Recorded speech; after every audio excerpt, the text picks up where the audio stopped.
گنہگار کی پردہ پوشی اسے نیکی پر لانے کے لیے ایک ذریعہ ہے۔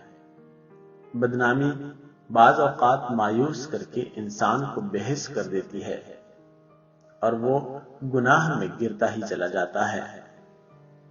عزت نفس ختم ہو جائے تو انسان کے لیے جرم و گناہ بھی بے معنی ہو کر رہ جاتے ہیں۔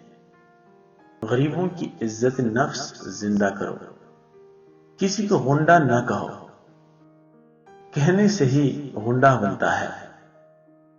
پوری نام سے ہی پکارو۔